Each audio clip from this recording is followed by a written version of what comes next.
I want to welcome Jan Lehman and her colleagues. Jan, take it away. Awesome. Thanks, Brian. I got to get set up here. Okay, perfect. Thank you. Thank you. Thank you. And it's so fun to have colleagues on the call that I've seen in other Penn sessions. Um, okay, here's the agenda. We want this to be as interactive as possible, but we've got a pretty tight structure to try to get through content. So I'm going to do kind of a 20-minute overview of Microsoft 365. Normally I have an hour, so you're going to get a crash course. But the idea is just to give you some context as we go into the panel discussion. And then my lovely clients are going to share some of their perspectives on some of their business challenges, what they did using 365 and the results. And then we're going to open it up for Q&A. So probably easiest and best if you might save your questions until the Q&A portion, and then you can start entering in a chat or unmute yourself. That might be the easiest way to organize it. So I always say, as a productivity consultant, I help my clients maximize what I personally think are your three most valuable resources. So pull up chat, because we're definitely going to be using chat today. What do you think? And Mary, you might remember this because we just talked about this in our session. But what do you think are your three most valuable resources in your business? And I'll give you one hint. They start with a T. Three most valuable resources in your business that start with a T. What do you think they are? Awesome stuff that says a lot about you, that you went quickly to talent. Most people will say time. So, and awesome. You guys got all three. You guys are super sharp. So time, talent, and technology. Time is the end zone for a productivity consultant. Doesn't matter what we're doing. If it's about teaching you to be an effective delegator, it's about getting time back. Technology is one of the most underutilized resources. So I'm super stoked. We're going to talk about some of the newer tech that's out with Google or with Microsoft. Usually I do a balanced conversation of Google and Microsoft, but we did just Microsoft today because that's our area of expertise. But the way this works is when you're smart about maximizing time and you're smart about maximizing technology, then you're going to get time back in your day. And that's really the only time you could ever maximize your talent and the talent of your team. So that's how it all fits together.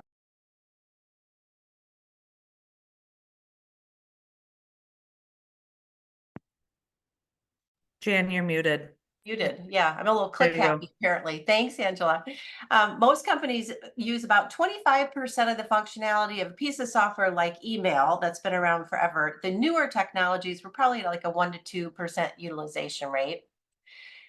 And one of the things we do is we don't recommend using tech just because it's there. We say really figure out what your big pressing business issues are. And then if technology can solve it, go for it, right? It should be a priority. So enter into chat. What do you think or hope could be some of the team challenge? Or let me back up. We're moving into a day and age where we work in teams more than we work independently. And with that come challenges. So it's working with other people. There's other issues and challenges that come up versus you working independently. So enter into chat. What do you think some of the challenges might be working in a team environment that you're kind of hoping my new technology might solve for me? Just go crazy, enter into chat. Let's see what you come up with. Awesome. Communication, that's the first one on the list. See what else we got there. Great. Karen got the second one. Info sharing, different ways of learning. Oh, these are so good. Knowledge transfer, managing everyone. Perfect. You guys are so smart. Communication's the first one. When you start working with other people, it becomes complicated. You got to keep people in the loop. You got to update people. It's a challenge. Then you have collaboration. Where are we going to work? How are we going to work? What's that actually look like if we have to work on documents together? Planning becomes an issue. Let's say that I was working with Phil on something, and I'm like, hey, Phil, I'm going to pass the baton to you on Friday. And Phil's like, I'm going to the Bahamas on Friday, right? Like, there's a lot more coordination that happens with planning to make sure you're going to make sure you get all the pieces in the puzzle done. Prioritization, I don't know if anybody lists that one or not, but when you're on a bunch of different project teams working with people, how do I know what I work on first has been a challenge. And then accountability has been a very interesting one. So we've sort of laughed that going into the pandemic, we realized a lot of leaders, I think, realized they managed by walking around. And right now they're like, I can't see my people. How do I know they're productive? My personal opinion is if you can't trust somebody working from home, you probably shouldn't have trusted them working at their desk. It's really a work ethic thing. And so, but because of it, what's happened is there is a need for better tools for accountability, better task management tools to track what's being done. So we don't need to see people. We know things are actually getting done. And then organization is definitely a challenge. Organization to me is the founding principle of productivity. If your data is organized and people can find stuff fast, you're going to be more productive. If your day's organized and you can, know what you're going to work on, you're going to be more productive. So that's a big one. And so there's lots of things there. Interaction chat, now that I've kind of listed those, are all of these your issues? Some of them are your issues? I'm curious now that I've kind of given you a new list if anybody wants to add anything to theirs. But the other thing that we pay attention to is whenever we hear people say they're in back to back, yeah, Lisa, with the next couple explanation points, every single one. Yeah, there's a lot of, so good, you're in the right place today because we're going to help you solve these issues. The other thing we pay attention to is if people have back to back meetings or overflowing email inboxes, those to me are big red flags because typically what happens is if you're not communicating effectively, you call a meeting. If you're not keeping people accountable, let's call a meeting. So people have a lot of meetings. And the good thing about Microsoft 365, when you start using it effectively, you need less meetings and you actually have less emails. So it's everybody's usually pretty stoked about it. This is all the software you're probably paying for depending on your licensing. Most of it's included with the typical licensing you'd buy. Some of the stuff at the bottom is extra. I've given up on updating the slide. This is actually not current, but I've stopped updating it. It's exhausting. So Loop is a new app that came out. Copilot is now out. And so just get a sense that there's probably a lot of software you're paying for that you don't even know what the heck it is. And we don't recommend every Microsoft tool. We don't work for Microsoft. We don't sell Microsoft product. We're productivity consultants. We look for ways to help our clients be more productive. And we've found there's a ton in Microsoft 365 that does that. So a couple things to know about this. The first thing to know is if you're paying for third-party software that really your Microsoft software can do, get rid of it because you're just paying for extra cost. And Angela is going to speak to that one. Secondly, what a lot of people don't realize is there's a lot of built-in integration between the tools within Microsoft 365, which drive productivity. So that's another reason to get rid of the third-party software because you should be using the Microsoft tools because they're tightly integrated. And then lastly, Copilot is kind of like the icing on top. Copilot, for those of you that maybe aren't familiar, Copilot is Microsoft's AI tool. And it's what makes it Copilot different and unique from other AI that you might be using is Copilot actually uses your data within your Microsoft 365 environment. So it has access to that and it uses that information, which is awesome. So it allows you to actually scrub and leverage your data. Secondly, the really important thing is as people are exploring AI, people are realizing, wow, I'm actually brainstorming and coming up with new IP, new thoughts and ideas. And when I do this with ChatGPT, it's sharing it with the internet. I don't want that to happen. That's the great thing about Copilot is whatever you're collaborating with Copilot, it stays securely in your Microsoft 365 environment. In fact, it matches the permissions within 365. So only the right people within your company can see things. So hopefully you get the sense that it's worth taking a peek to see what's in Microsoft 365 that you might want to explore. And our panelists are going to help you understand this better. I'm just going to provide kind of a perspective. Again, according to me, don't work for Microsoft, but what we're seeing is you've got now these teams of people that work together. So it could be project teams, the marketing departments, the executive team. And what's happening is the technology companies have created what I call a communication and collaboration hub for these people to work together in a more organized and efficient way to solve a lot of those issues that we just talked about. The good or bad news, the pandemic pushed us onto this technology. I'm sorry the pandemic happened, but what happened for a lot of companies is you went onto Zoom because everybody can use Zoom, and then your IT group was probably like, hey, wait, why are we paying for Zoom? We've got Microsoft's got a meeting tool. Let's just start using that. The good news is people got their toe in the pool, and now they've started to explore some of the other apps, which is wonderful. So one thing to know is everything that's happening in email today for internal communication and collaboration is going to leave email and go into a more appropriate app within the Microsoft 365 environment.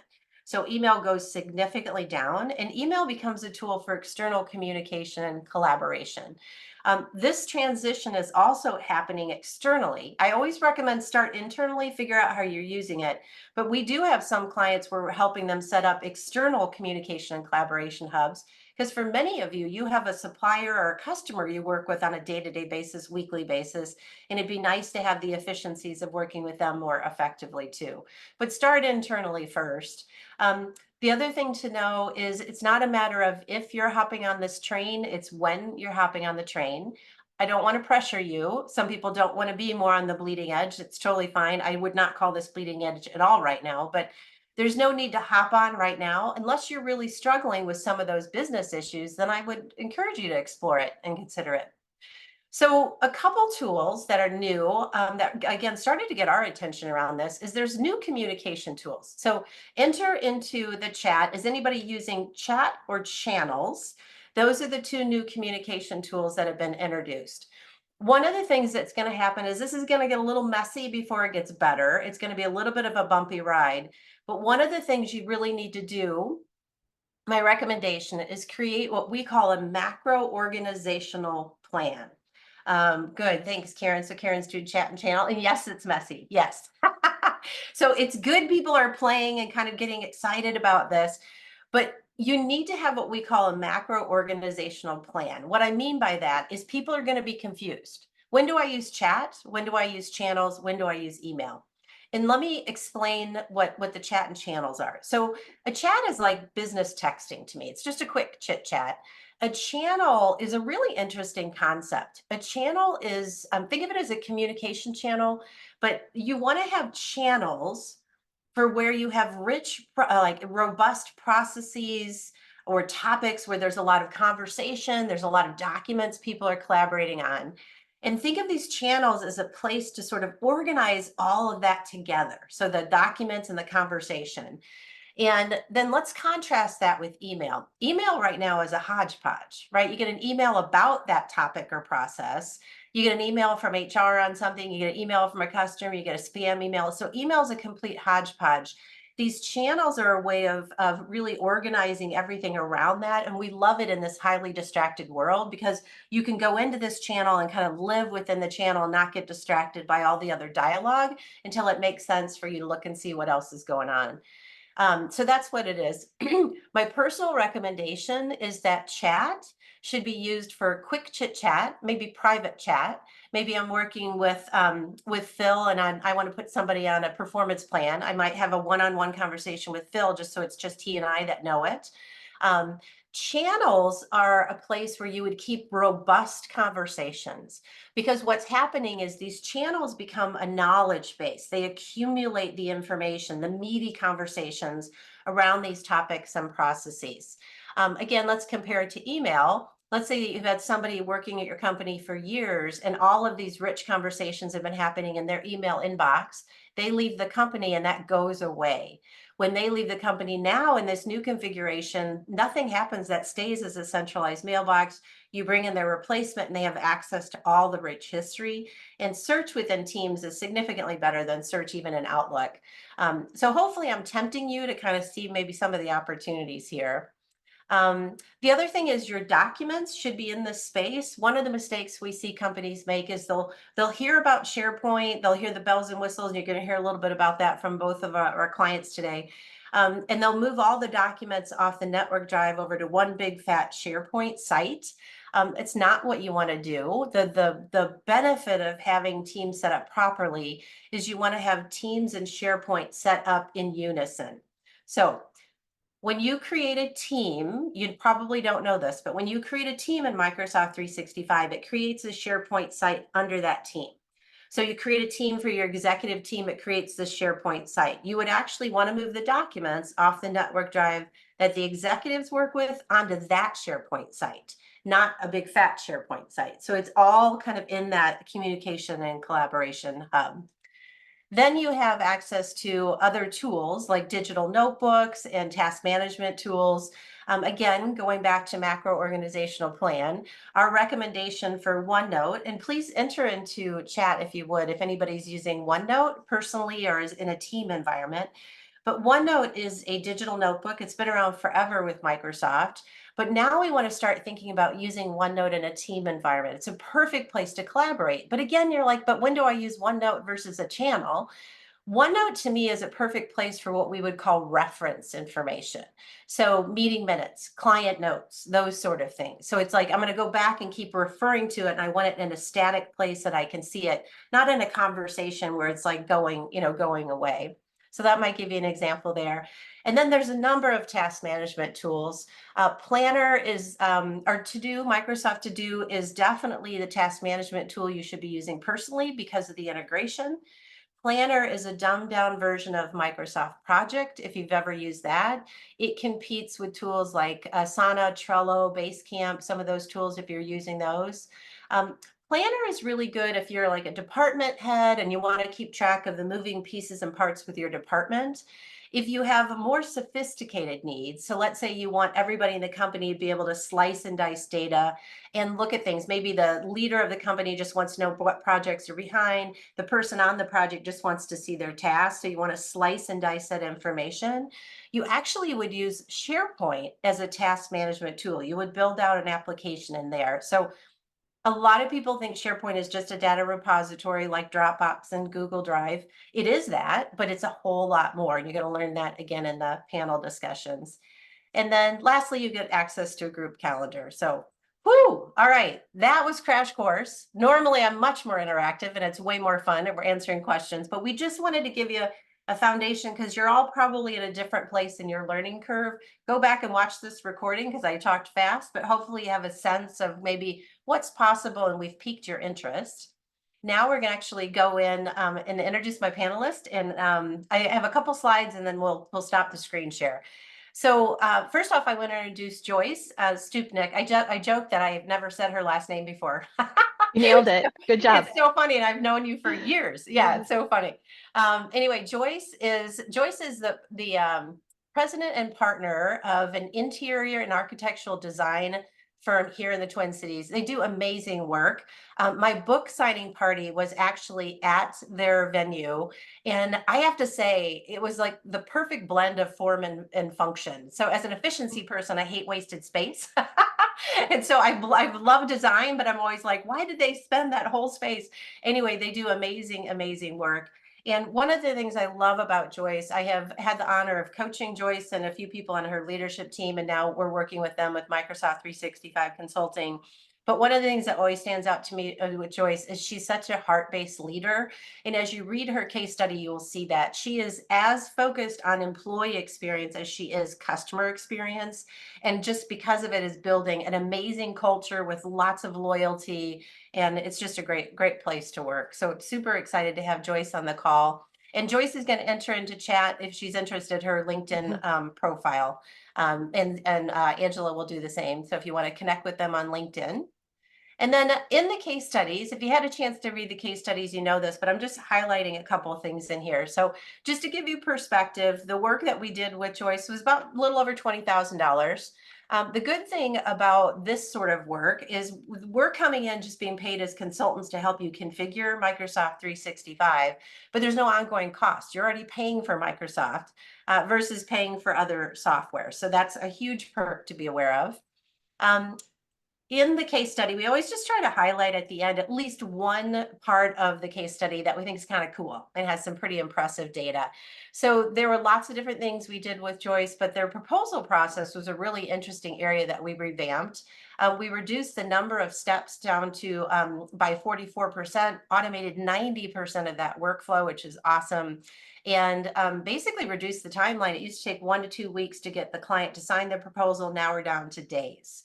So as you can imagine, there's always risk. Every day you delay getting a proposal signed with the client, they might change their mind. So getting that signed as soon as possible is a huge, huge benefit. Just for fun, I had to throw this in, Brian. So this is from my book signing party at Joyce's place. And yeah, Brian, you're just a ham. I love it.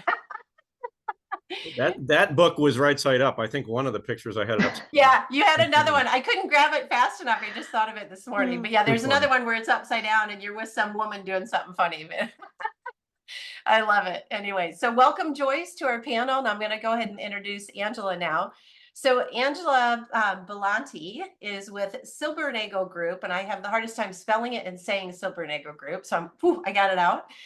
They are a wealth management company, and I had the honor of speaking at their broker-dealer conference. And when I was there, they had their award session, and Angela's company was ranked in the top 25% of broker dealers, or of the wealth management companies. And I got the sense this was not the first year. I get the sense you're on there every single year. They do amazing, amazing work. The thing that I love about Angela is she is a continuous improvement, like she just does everything continuous improvement, constantly looking for opportunities to fix. And so I'm super excited to have her on the line with us today too. With Angela, the investment was only a little over $6,000. Again, there's no ongoing costs, which is super cool. Annual savings, again, we always look for key things to point out. I identified two here with Angela. Just the sheer effort of her understanding what software they currently are paying for can do and getting rid of all the third-party software paid for the investment just within 1 year, and it's going to just keep paying year after year. Secondly, there was a lot of areas where we streamlined workflow, and they're saving one headcount. Now, in this day and age, nobody's firing talent. They are on a high growth trajectory, and so they have one less body they need to hire because they figured out how to run efficiently, which is outstanding. So if you haven't read the case studies, I'm going to enter into chat a lot of links. Oh, I'll do it in a minute. There's a lot of different links. Brian, will you copy those links I originally put and put them back in if you don't mind? There's 100 links in there, but it's an access to their case studies, other case studies, lots of different things if you're interested. And then I'm just going to wrap up. This is a copy of the book. It's called Work Smart, Do More if you're interested. It's a slower version of me explaining everything today, plus a lot more information around productivity if you have the interest. And you're welcome to scan this QR code, or you could just click on the links. But if you sign up for a newsletter, we let you know about our next Microsoft 365 webinar. It also has access to the last 4 years of our webinars on Microsoft 365, lots of different case studies, and a link to buy the book. So if you're interested there, and that's it. Yay. All right. Again, super fast. Sorry about that, folks, but I wanted to get to the good stuff, which is the panel. So perfect. So at this point, we are going to go through a series of questions, and I'm going to start with Joyce. We're going to talk about the proposal process that I mentioned. So as I mentioned, creating client proposals is a risky business every day that you delay. So we did some work actually to revamp your proposal process. So would you just share a little bit of maybe what it looked like before, what we did, and the kind of benefits? That'd be great.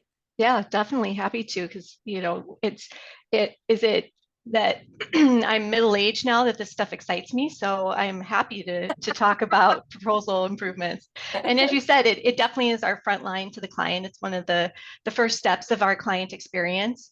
So we want to lead off with our best foot forward for sure. And I'm going to go into details, but Jen kind of gave a teaser there, but we went from 25 steps to 14 in our proposal process. That's huge. So what it used to look like was a very manual process using a PDF platform. We had templates of content, and we'd get that out to our project managers once they requested it. They'd have to manually enter their content, redline, so to speak, make edits. Then it went back to our marketing department. They inputted the edits into a tool, a platform that the project managers didn't know how to use, went back and forth, back and forth, back and forth. Then finally, once it was ready, it would get emailed out to a client. So multiple emails, many emails via our marketing department and our project managers, emails back and forth with our clients. And so what we changed is that, first of all, we found a tool that the project managers could easily use. It's called Canva. It's just a collaborative digital kind of graphic design tool. And then we still have the templated content. So that goes out. The project managers, it's such a user-friendly tool. They can type right in it. There's collaboration with comments within that tool. And then the project manager can go back to it as many times as they want without involving anyone else.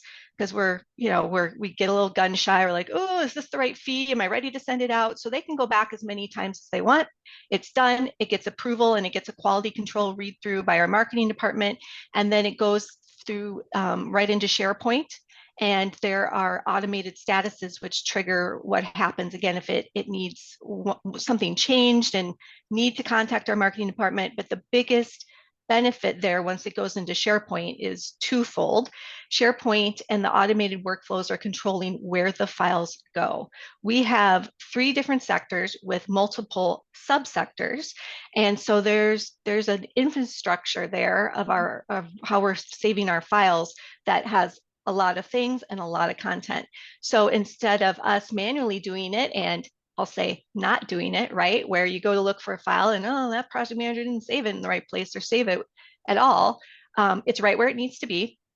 And then through the SharePoint and the statuses in the workflow, that's how we just click the status to say send to client, and DocuSign takes over, sends it to our client.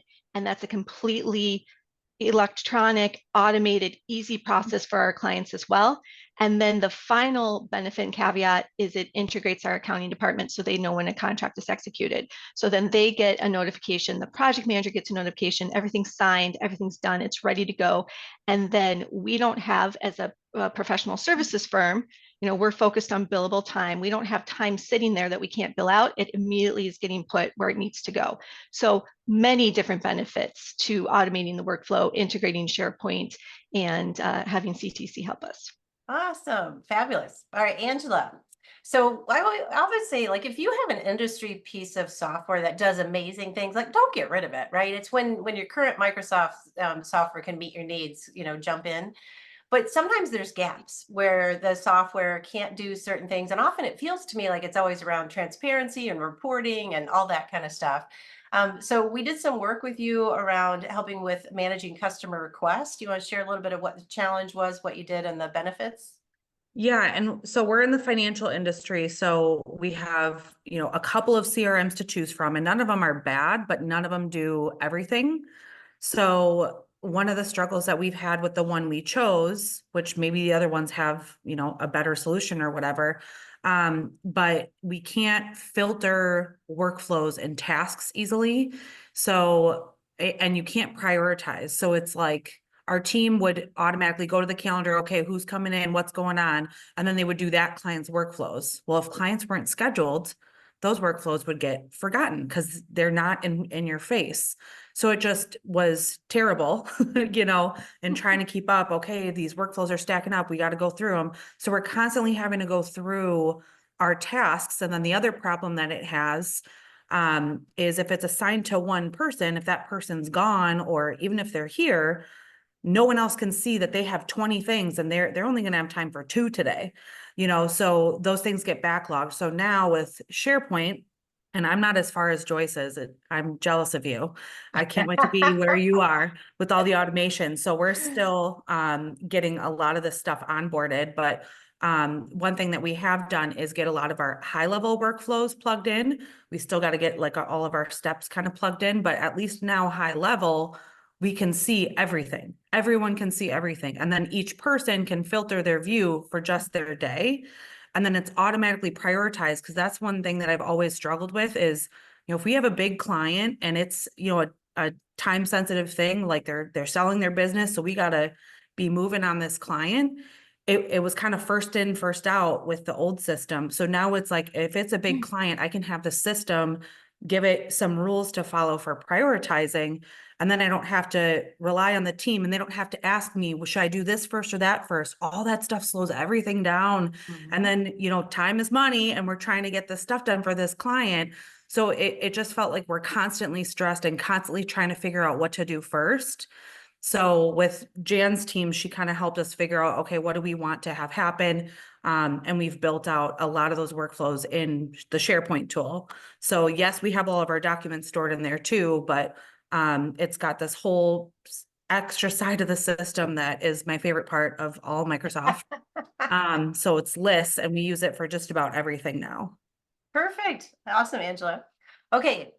everybody knows there's an app for everything. What you might not know is that you can actually build your own app within Microsoft 365. So Joyce, will you share kind of some of the work you did Yeah. to streamline your employee feedback process? Yeah, I agree with you. I mean, we years ago were looking at building different apps and the cost was astronomical. And so just with the advances of technology and the integration with 365 and of course, CTC's expertise, we built a power app, an app for our employee check-ins. So those are happening approximately every quarter, aside from the annual review. And it's just a quick 15 to 30-minute check-in with the manager and their direct report. But now we took what was our previous form that again was just based in a PDF, and we built the questions into an app so that the staff member can easily get their answers in there via their laptop, via their mobile device. I think that's one of the things some of our younger employees enjoy the most is they just, they're because honestly, they're probably like, oh crap, my check-ins today. So while they're laying on the couch watching Netflix, they pull it up on their mobile app and get it done. And then it's taking it as well, again, with that automated workflow. Once the content's in there, once we have a trigger of, hey, I've reviewed this with my manager, then it takes it, gives a copy automatically to the supervisor so they can have it to reference. The employee can access it at any time through the app itself, but gives a copy to the manager, sends a copy to our HR department.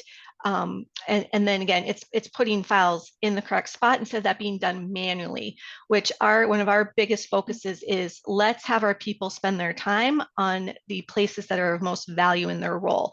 And just moving files around on our server is definitely not one of them. So it improved the employee experience. It's super fast and easy for them. It improved our HR generalist, her experience and her work effort. So we really felt like that was beneficial to us in a win. Awesome. You guys are doing such a good job. I told them I had 3 minutes per question. Thank I'm you. timing you. I'm like, yes. Outstanding. All right, Angela, are you jealous that she's got an app? Is that your next thing? Yes, I want that app. You should sell that. You should trademark it. We should trademark it. Yes. I love it. $1 million I'll idea. buy it. Thank you. Yeah. I love it.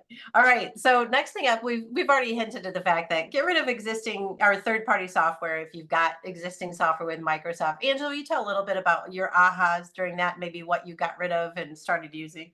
Yeah. So again, like our CRM that we had, Redtail, and then we, have to compensate for all the stuff it doesn't do. So we used Trello, we used Excel for a lot of different reports.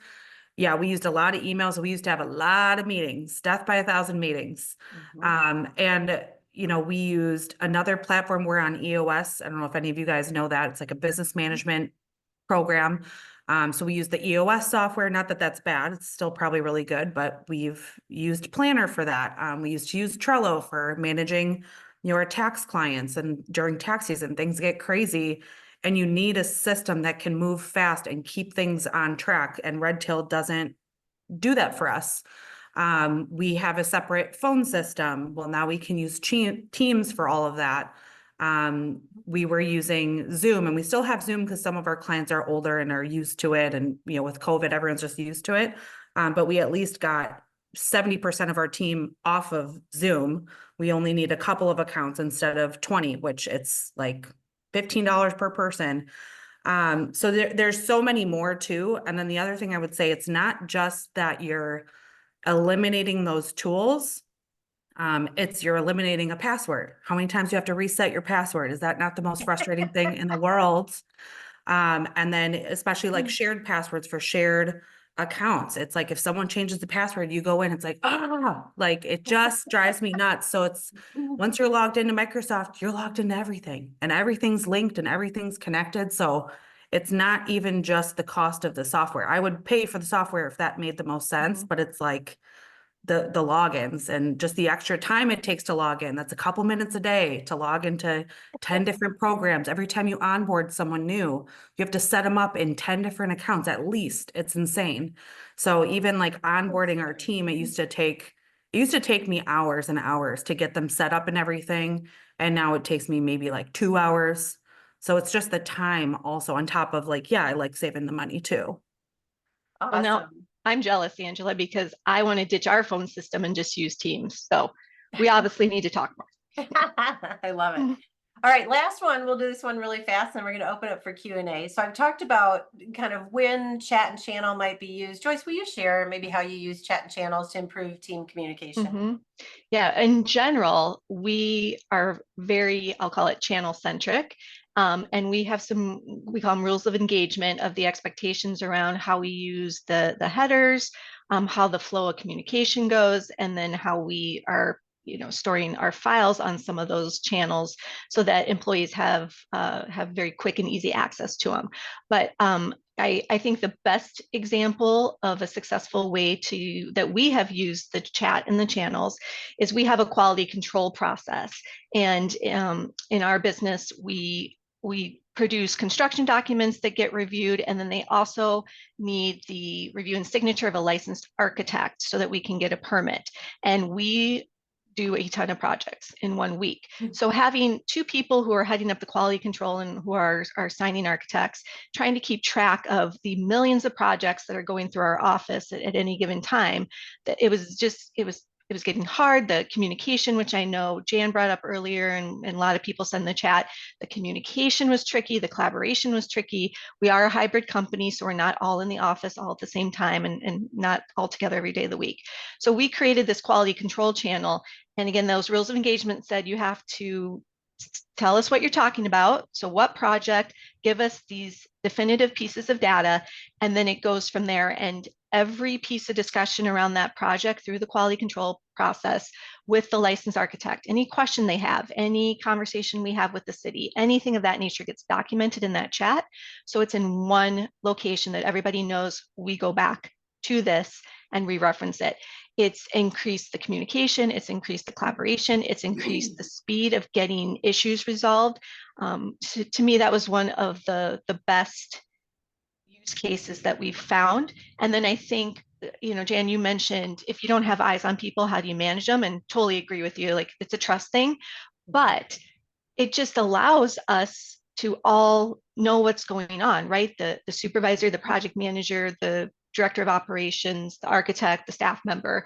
So there just is that embedded, I'll call it, level of collaboration that is very helpful. Awesome. Joyce, that's great. I'm going to add on to that, and then Kate, we'll go to your questions. Perfect lead into that. So Joyce talked about rules of engagement. I just kind of clarify that. So we talk about macro organizational plan, right? We got to be really clear. What are we doing in our CRM? What are we doing in, here, that kind of stuff.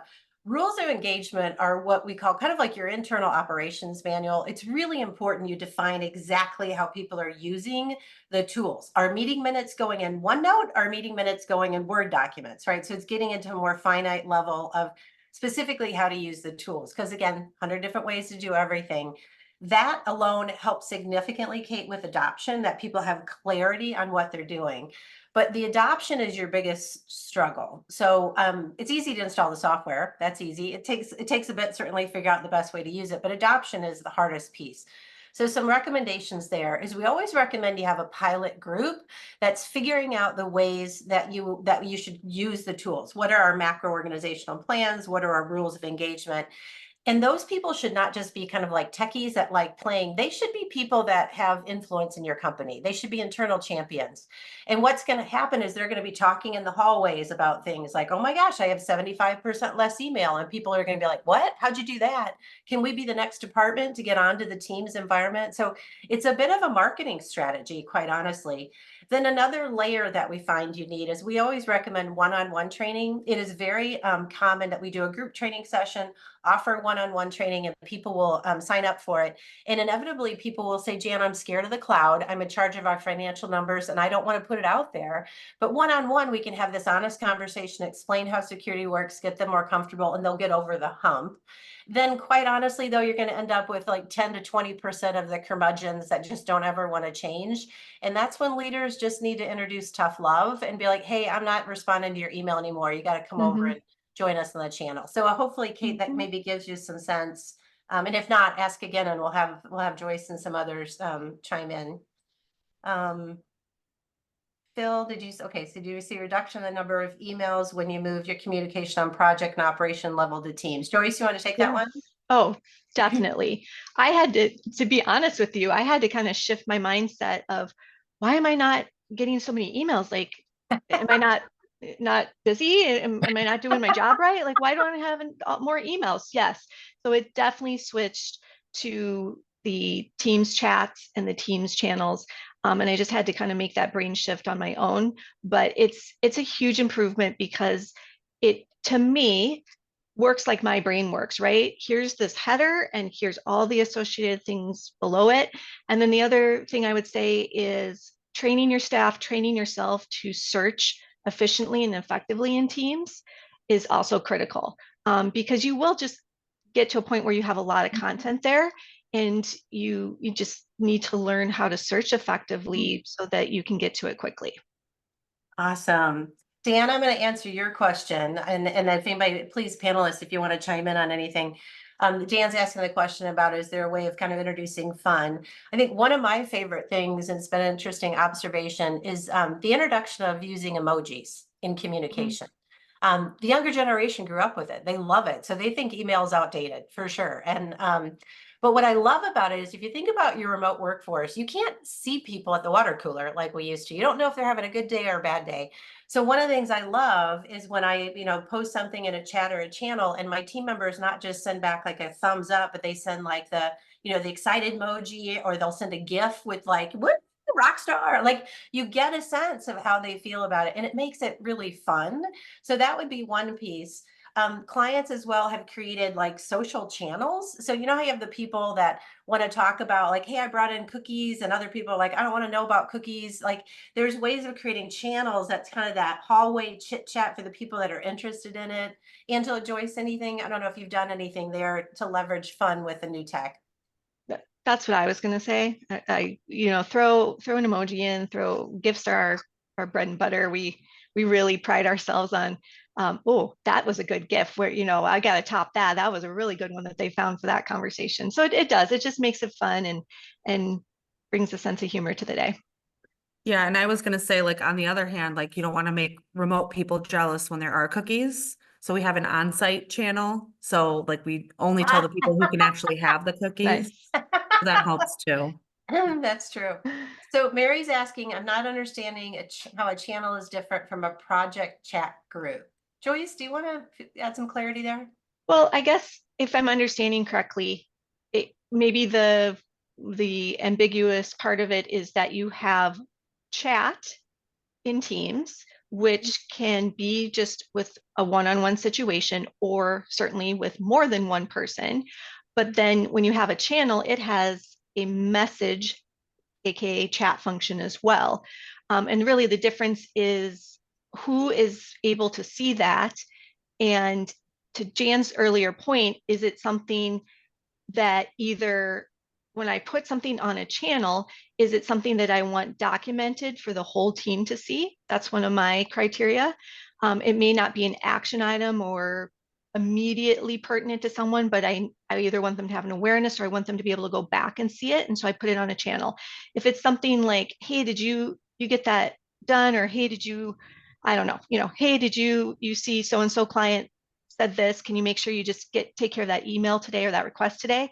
That can just go on a direct chat one-on-one. So it's, I guess if that helps to have some criteria around it, those are the parameters I use in my frame of reference to understand where I should be putting a message. Yeah, and I'll add to that too.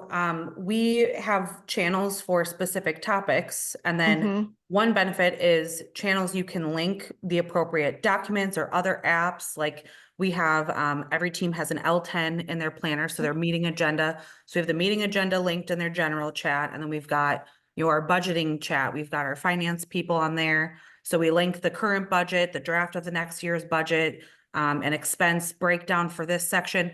So every channel can be customized to whatever you're talking about. And then on top of that, one, it keeps things organized and everyone doesn't have to go remember where it's saved in SharePoint. It's just linked right there. And then another benefit too is, like, if you have a chat called budget and someone says something, you don't have to explain for the budget, for the 2024 budget draft, they can just say what they need to say. So it saves, a sentence every time you send a chat. which again, I know that's like so tiny, but like all those little things add up and saves a lot of time. And I was going to say also with security and permissions. So like the budgeting chat, I can pick who can be in it. I can remove them. If we have a new CFO or whatever, I just add them to the finance group and they automatically have access to the budgeting chat, the cash forecasting chat. You know, they have access to all the right channels right away. So, and then onboarding, they know where everything is right away because it's linked for them. I don't have to train them where stuff is. So it saves a lot of time organizing things in those micro conversations in the channels. And I think a good way to think about it is if it's, I just think private is the best way. If it's private, have it in chat. If it's stuff that like maybe everybody in the company doesn't care about, but it's a robust conversation about something, the channel is the appropriate place to put it. Because at some point that person might be brought into the project and then they would have access to all the information. You don't have to figure out how to get it to them later. So we just think of meaty, robust business conversations in channels, quick chit chat, private conversations chat, just to kind of set the clarity. These are such good questions. Yeah. So Lisa asked about what the heck is SharePoint, and that, thank you. So yeah, and here's what I'll tell you too. Please look at this training today as awareness training. Some of you are at different levels of maturity and understanding the platform. It's just not the first time you're going to hear these terms, so just start soaking them in. SharePoint is Microsoft's cloud storage for shared information. And so you'll also maybe hear of like OneDrive. I wish Microsoft would call it My Drive because it'd be more descriptive. OneDrive is like your personal cloud storage space and SharePoint is your shared cloud space. On top of it, what makes it complicated is you can build out applications within SharePoint. So kind of like a whole different separate function. And you can build automations and linkages to different apps. And so it's kind of like the hub in a way that allows you to leverage a lot of the tools within Microsoft 365. So hopefully that gives some clarity there. Let's see, Jennifer's saying we use, well, oh, I'm going to lose my page. You're adding questions. We use OneNote a lot, like people have tons of OneNote for projects and teams. Any ideas on ways to reduce the number of OneNote notebooks? I'll share perspective, and if panelists want to add, think of OneNote as a digital notebook. So think about when you were in grade school and you had the big fat like white binder and you had like a tab that was like math and a tab that was language arts. And then you have a bunch of pages in between. That's how you structure these digital notebooks. And so if people are just constantly creating a million notebooks, it's not what you want to do. You want to create a notebook probably for a broader topic like math. And then you can create sections and you can create pages within there. So it probably is just a matter of stepping back and looking at what are people creating. But if people are constantly creating a brand new notebook, that really should be like a page or a section. That's how you can consolidate it. I hope that was clear. Any thoughts from Joyce or Angela on OneNote and how you organize? We have a client notebook, and then we have, you know, financial. We also do tax planning. We do insurance planning. And then we have like a general where we put things like their kids' names and, you know, how to pronounce their last names, stuff like that. So that way all the client notes, it's easy to find and search. And then project, same kind of thing. It's like if it's a bigger project, it'll have its own notebook, but we use the sections in there, and then it's not so difficult to find. You don't have to open 10 notebooks, because if it's all in one notebook, you can search much easier. So I would keep it all in one.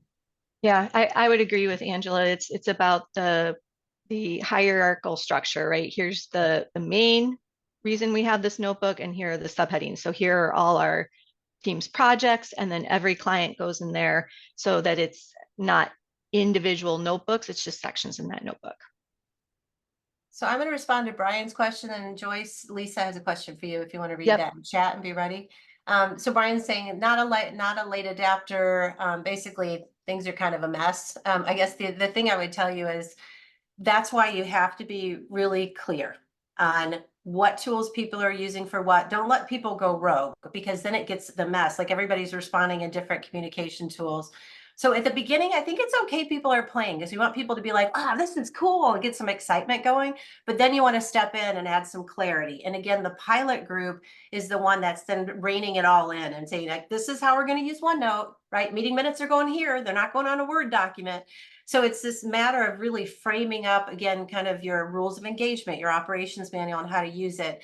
But Brian, you're not alone. It's going to get kind of bumpy along the way, and it's a whole mind shift, and we got change management. The good thing is there's huge rainbow at the end. So any thoughts, panelists, on what Brian's asking about? I would agree with what you just said, Jan. It's going to be bumpy for a while, and you're going to have people hybriding it where they're kind of following your rules, but kind of not. Some people will be very much on board and go for it.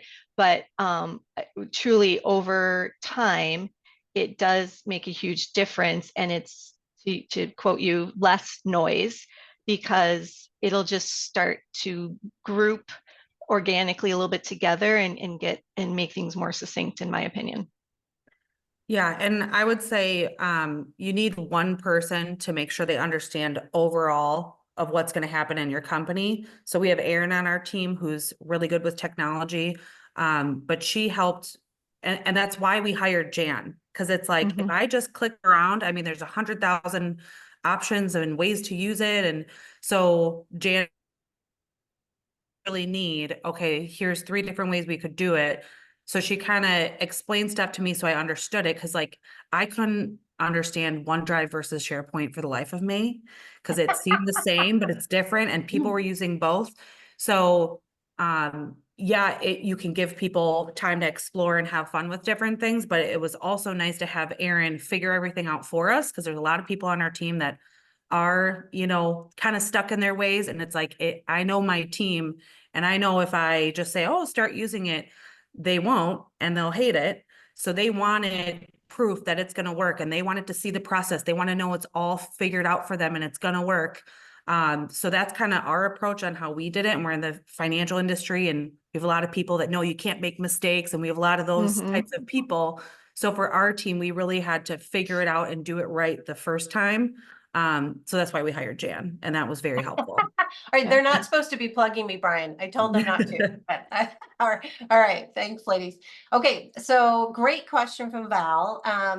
As these tools develop and the ongoing patches and new releases, how are you integrating these new tools in? And I'd love the panelists to answer that. He specifically says like Loop is a new app and a recent thing. We have the same, I tell you, Microsoft drives us crazy because they create apps where like this competes with OneNote or this competes with Teams. So you're not alone. We have some clients that love Loop, think it's awesome. Others have tried it and said, I don't like it. Loop is what we would call OneNote on steroids. I would say if you like being more on the leading edge, go explore Loop. To me, Loop is still a little bit beta. So we don't typically have our clients go on that unless they want to be bleeding edge. But Angela, Joyce, do you want to share a little bit, like as you've seen new things evolve, kind of how you've built this into your culture and adoption? It's a really interesting question. Go for it, Angela. Okay.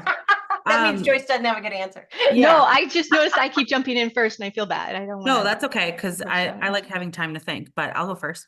Yeah, I would say like with OneDrive, once I figured out how to use it, it's like, okay, that's what we're going to use for, you know, sharing with clients, and then we can expire the links, and it makes it really easy, and they can only see the one document. And then like Loop, I'm still looking into it. I've seen, and I've talked to some other people that have worked with Jan too, and they've shown me how they do it, or Arnie on Jan's team has showed me, here's kind of how I built it for this team. So I like to see it in the works first, and then I like to test it myself, and then we kind of figure out how is it going to make sense in the company. Because every time I go too fast, I'm one of the people who's like, let's go for it. I've learned that doesn't work very well.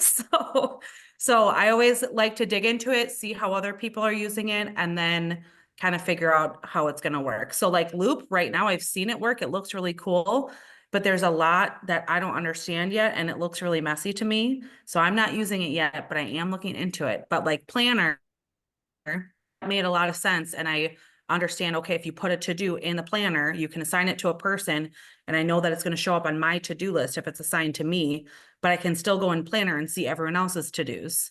So I can still see if things aren't getting done and there needs to be problems. So I need to understand it first. And a good way for me to do it is I'm a visual learner. I need to see it in action. So I just ask Jan, like, hey, show me how some of your clients are using this. And like this webinar, it's like, I like understanding, like Joyce, I'm learning a lot from you. So that helps me. Ditto. So, I would, I would say Oh, the I was same. gonna say, Joyce, you've got about 1 minute if you want. Okay. No, I would say the same. Myself and my director of operations are definitely the ones who want to make sure we're being innovative and forward thinking in our company. So we will hear about something, we'll discuss it, we'll play around with it a little bit, and then we'll decide if it's really something that is a good tool for our company, or if we're just going to completely overwhelm people by trying to launch something else at them. Perfect. Oh my gosh, ladies, you did such a great job. This was super fun. Brian, thank you for having us. I entered into chat a million links. If anything catches your eye, grab the link. But thank you for having us, Brian. This was great. My pleasure. Thank all three of you. Is that a correct phrase? I really appreciate your time, your insights, your expertise. I took a ton of notes, and I'm going to listen to this at least one more time because there was a ton of information. Yeah. You'll all get a copy of the recording later today.